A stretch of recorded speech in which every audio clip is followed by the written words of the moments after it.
She needs to apologise for the fact that they left the economy in a terrible state. With a mini-budget which blew up the economy, and we were left with a £22 billion black hole. When she gets up, perhaps she should apologise for that. Mr. Speaker, the OBR has said there was no such black hole. He's just given away £30 billion for the Chagos Island. That's his black hole. He hasn't stabilised the economy. Borrowing prices are higher now than any time in the last Parliament. He has not stabilised the economy. He has no clear answers on what he's doing. It's just chaos, chaos, chaos. He keeps making announcements with no detail. So let's move to another area of confusion. Can we get a simple answer? Will the government keep the two-child benefit cap? Prime Minister. Mr. Speaker, I'm absolutely determined that we will drive down child poverty. That's one of the proudest things of the last Labour government. That's why we've got a task force. That's why we've got a strategy, and we'll set out that strategy in due course. But we drive child poverty down. Under them, poverty always goes up. I didn't ask him about a task force. I asked him if he will keep the two-child benefit cap, and he doesn't know. It's just chaos and uncertainty. He has no details. He is briefing something and causing a lot of confusion to the people out there. But on that two-child benefit cap, Mr. Speaker, I'll tell him this. I believe in family, but I also believe in fairness. Yes. On this side of the House, we believe that people on benefits should have to make the same choices on having children as everyone else. Yes. What does the Prime Minister believe? Mr. Speaker, I believe profoundly in driving down poverty and child poverty. That's why we'll put a strategy in place. But she talks about head spinning. There's only one leader, Mr. Speaker, who's been praised this week by the Russian embassy. And if she carries on echoing Kremlin talking points like this, Reform are going to be sending her an application form for membership. Mr. Speaker, I asked the Prime Minister what he believes in. He had to look in his folder to find the answer. His MPs behind him know what they believe in. He doesn't know. Mr. Speaker, he has been in government for nearly a year. It's only going to get harder. It's only going to get... Yes. He's been in government only a year. It's only going to get harder and harder. The canned forced laughter, the planted questions, all of this is going to disappear because at every single point, things are getting worse. He has to ask Morgan McSweeney what it is that he believes in. But the fact is the chaos is being felt in the economy. The Chancellor said she would not be coming back with new tax rises, but she will have to pay for all of these U-turns which she's announcing out there, isn't she? Prime Minister. Mr. Speaker, I'm going to look in my folder because here I've got the quote that she had on Sky News. I will read it. Thank you. It's what the Leader of the Opposition says. It's worth listening to. What she said was this. Sky News, Mr. Speaker. Israel is fighting a proxy war on behalf of the United Kingdom, just like Ukraine is on behalf of Western Europe against Russia. Well, that was certainly noticed in the Russian embassy because they put out a statement saying the Leader of the Opposition has finally called a spade a spade. Ukraine is indeed fighting a proxy war against Russia on behalf of Western interests. And they went on to say the illegitimate Kyiv regime, created, financed and armed by the West, has been at it since 2014. So they endorse, they want the detail. I've given the quote. That's what Russia said in response. She asked me what I believe in. I believe in standing by Ukraine and calling out Russia as the aggressor.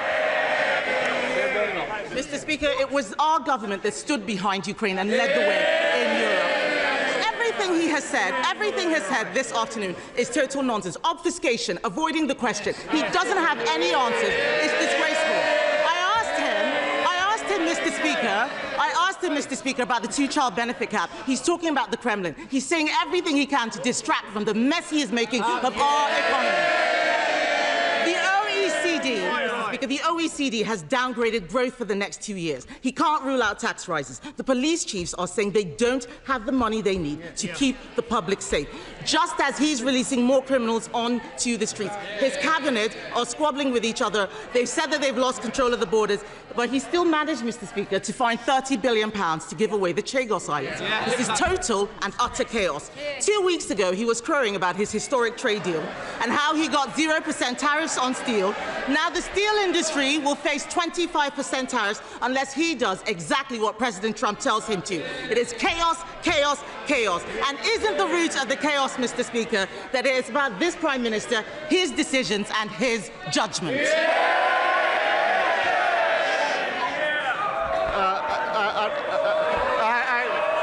The only advice, Mr. Speaker,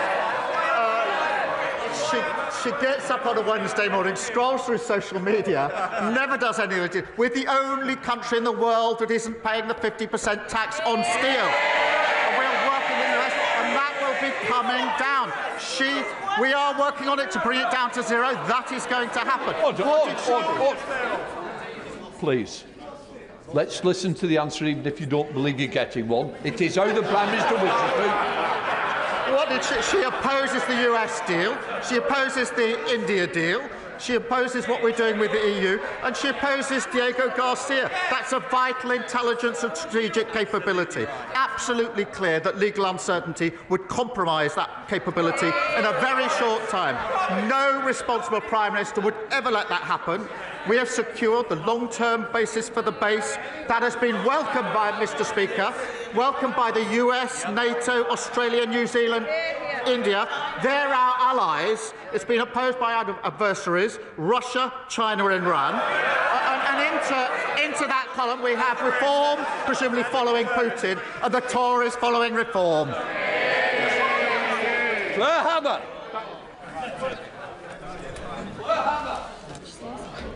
Anyone who saw the 6-year-old girl fleeing the flaming shelter where her family were killed by an Israeli airstrike will carry those horrific images with them forever. These are very dark days, and Gaza is a stain on the soul of humanity, and it is a further shame that there is more moral clarity coming from Ms. Rachel on YouTube than there is from many world leaders who are complicit in silence. The Prime Minister said this week that Britain must be ready for war, and I ask, after tens of thousands of deaths, after a generation of Gazans stunted by hunger and trauma, when will it be ready for peace? When will it help to stop this genocide? When will it hold the Israeli government to account? And when will it recognise the State of Palestine? Well, Mr. Speaker, I'm grateful to her for raising this, and she's absolutely right to describe this as dark days. And Israel's recent action is appalling and, in my view, counterproductive and intolerable. And we have strongly opposed the expansion of military operations and settler violence and the blocking of humanitarian aid. Mr. Speaker, you will have seen we've suspended the FTA talks and sanctioned extremists supporting violence in the West Bank. We will keep looking at further action along with our allies, including sanctions. But let me be absolutely clear. We need to get back to a ceasefire. We need the hostages who've been held for a very long time to be released. And we desperately need more aid at speed and at volume into Gaza, because it's an appalling and intolerable situation. Leader of the Liberal Democrats, Sir Ed Davey.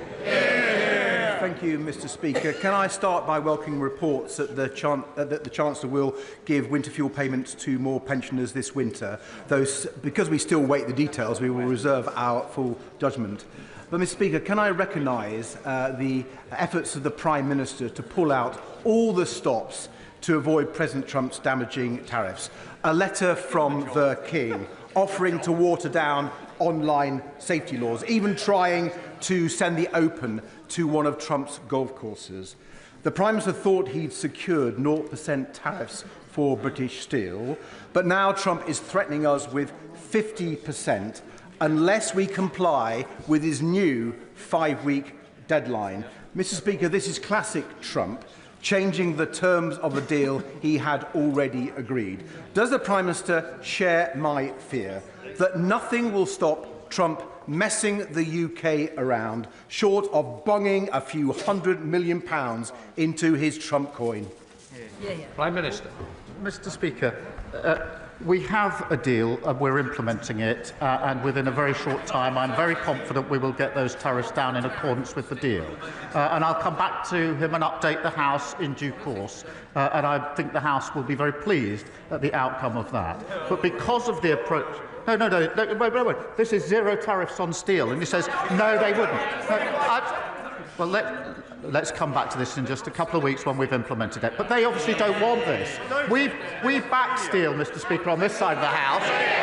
They laugh at attempts to back steel on their side of the House, and that's a big part of the problem. David. Well, Mr. Speaker, I had hoped the Prime Minister would be now beginning to see the sort of man that Trump is and start getting tough on him. So we will come back to this issue. But moving on, Mr. Speaker, I welcome the remarks of the Prime Minister on Gaza, because I'm sure all of us are appalled by the latest scenes, starving people desperate for food, water and medicine met with chaos and violence. The US-Israeli programme is clearly failing. And nothing short of lifting the full blockade on aid will do. But given the Netanyahu government refuses to do that, will the Prime Minister take more decisive action today? Will he push at the United Nations Security Council for humanitarian corridors to get the desperately needed aid urgently into Gaza? Minister. Can I give him my assurance, because this is a very important issue, that we are working at pace with our allies on that very issue to take whatever measures we can to get that humanitarian aid in. We've been doing that intensively over recent weeks, and I can give him my assurance we'll continue to do that, because that aid needs to get in at speed and at volume, and he's absolutely right about that. Ruth Jones. Thank you, Mr. Speaker.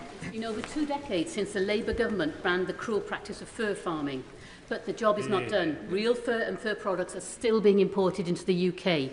This week, I delivered a petition